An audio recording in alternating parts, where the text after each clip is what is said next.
आज आपण छानपैकी सुरणाच्या पाल्याची भाजी करणार आहोत. बघा, एकदम कोवळा कोवळा असा छान सुरणाचा पाला मिळालेला आहे. अगदी एकदम कोवळा आहे. आता तो साफ करायला मी घेतला आहे. बघा, असे याचे दोर काढायचे असतात. दाखवते तुम्हाला काढून. जसं आपण अळू सोलतो तसं त्याचे दोरी येतात आणि ते आपण काढून टाकायचे. त्यानंतर आपण त्याची बारीक असं चिरून घ्यायचं. पानं स्वच्छ बघायची, कुठे काय कीडबीड आहे का काय वगैरे असं तपासून घ्यायचं व्यवस्थित. आणि असं येतं ते अळवाच्या देठासारखी ते सोलता येतं आपल्याला. त्याच्यामुळे तुम्हाला ते सोलून दाखवते. आणि मग आता मी ती बारीक चिरून घेणार आहे. चिरून घेतली की ती उकळवून घेणार आहे. उकळवून नंतर आपण त्याची भाजी करणार आहोत. त्यामध्ये मी चणा डाळ घालणार आहे. ती चणा डाळ सुद्धा मी उकळवून घेणार आहे. भिजत घातलेली आहे, मी उकळवून घेणार आहे. अशी आता ही सगळी भाजी आपली मी आधीच साफ करायला घेतली होती. त्याच्यामुळे जे जे देठ असे जून वाटतील ते लगेच जून नाहीच आहे. ती भाजी एकदम कोवळी आहे. अशी सगळी साफ करून घ्यायची आहे. बघा, असं हे देठ आलेले आहेत खराब.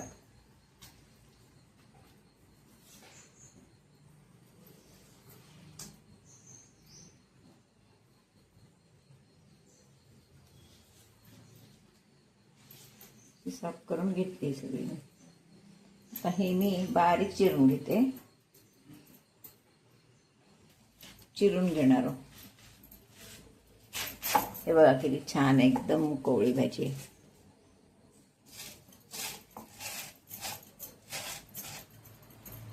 चिरणार, नंतर ती मी उकडवून घेणार.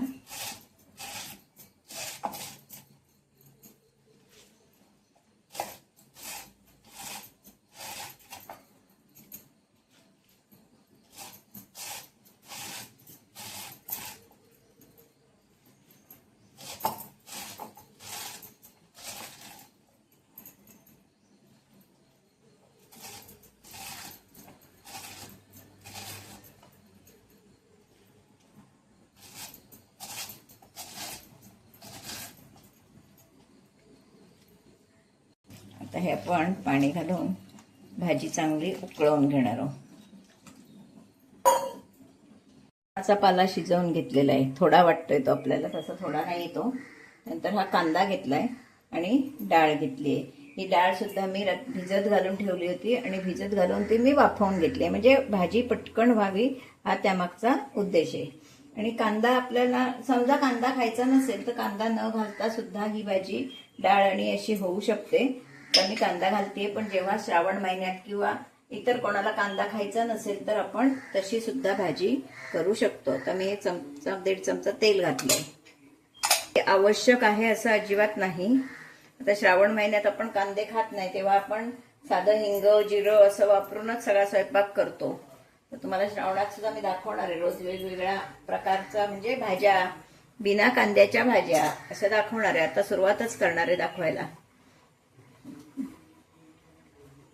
जणांना बिनकांद्याची भाजी म्हटलं की थोडं वेगळं वाटतं, पण चांगल्या होतात त्या सुद्धा. कांदा लसणीशिवाय स्वयंपाक होत नाही असं नाही.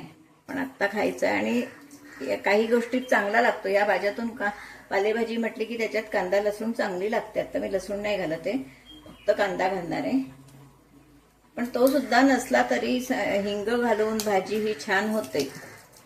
मोहरी चांगली तडतडलेली आहे. त्याच्यावर आता आपण कांदा घालणार आहोत. आणि काही वेळा आपण भरीला म्हणून पण कांदा घालतो. बा भाजी कमी आहे, चला थोडा कांदा वाढवूया, असंही होतं. पण कांद्याशिवाय भाज्या होतात. आपण आता श्रावण महिन्यात रोज बिना कांद्याचंच बघणार आहोत.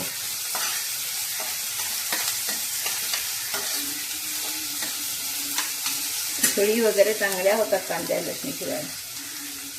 फक्त त्याला फोडणी चांगली खमंग हवी. हिंग वापरून या सगळ्या भाज्या करायच्या. आपण हा चांगला कांदा परतून घेणार आहोत.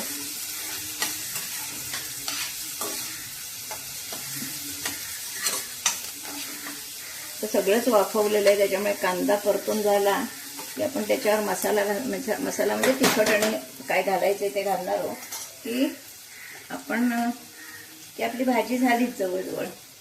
झाकण ठेवते, हे कांदा शिजून दे. हा पाला मी पिळून घेते.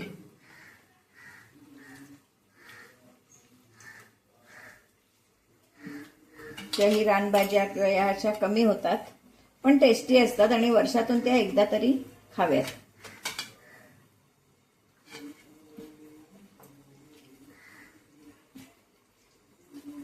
जसे आपण सुरणाचे विविध प्रकार करतो तसेच हे पण करता येतात.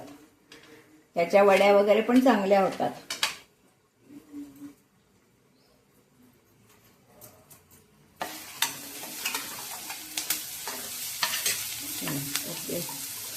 कांदा परतून होत आलाय. तिखट मीठ घालून घेणार आहे. म्हणजे कांद्यावर तिखट मीठ घातलं की सगळीकडे व्यवस्थित लागतं भाजीला. त्याच्यामुळे आपण कांद्यावरच घालून घेणार आहोत तिखट. हे तिखट तुम्हाला दिसलं लाल तरी ते काश्मीरी आहे, त्याचा तिखटपणा कमी आहे. तुम्हाला वाटेल भाजी एवढीशी आहे आणि तिखट केवढं घातलंय, तर तसं नाही आहे. मीठ, पालेभाजीत मीठ बेतान घालायचं कारण खूप ती कमी होते म्हणून.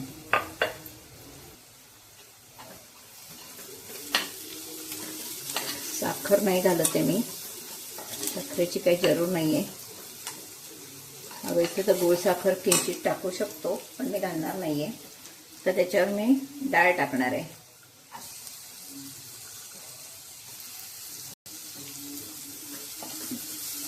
हे सगळं आता कसा मसाला घातलेला आहे त्याच्यामुळे तो सगळा व्यवस्थित सगळीकडे लागेल.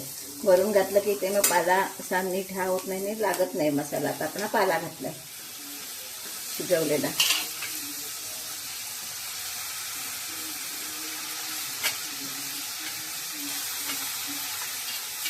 आता सगळं आपलं हे शिजलेलं आहे त्याच्यामुळे आता भाजीला काय वेळ लागायचा नाही.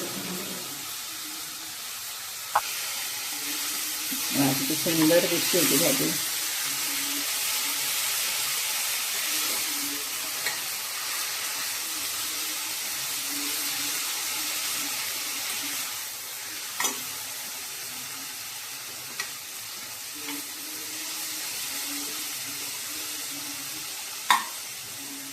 वाफ काढून घेते. झाकण ठेवून आपली भाजी तयार होईल. कारण मुळात सगळं शिजलेलंच आहे त्याच्यामुळे काय आता प्रश्न नाही आहे शिजायचा. वरून आपण खोबरं घालायचं. मग खूप छान भाजी लागते. मी ह्या भाज्या वर्षातून एकदा तरी खाव्यात कारण या सीझनलाच मिळतात. सुरणाची भाजी नंतर मिळत नाही. आता सुद्धा सुरण जून झाले. 1 मिनिट झाकण ठेवते.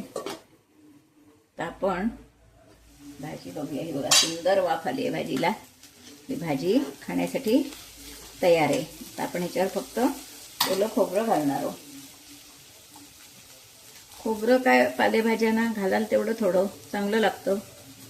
आणि आपण कोकणातले असल्यामुळे आपण दाण्याचं कूट वापरत नाही, आपण खोबरंच वापरतो. अशी ही सुंदर भाजी खाण्यासाठी तयार. आत्ता हा सीझन आहे, नक्की सगळ्यांनी करून बघा. बाजारात सुद्धा अगदी सुरणाची पानं विकायला मिळतात, कोणाच्या दारातही असतात. अशी आपली भाजी तयार आहे. आता आपण ती काढून घेऊया.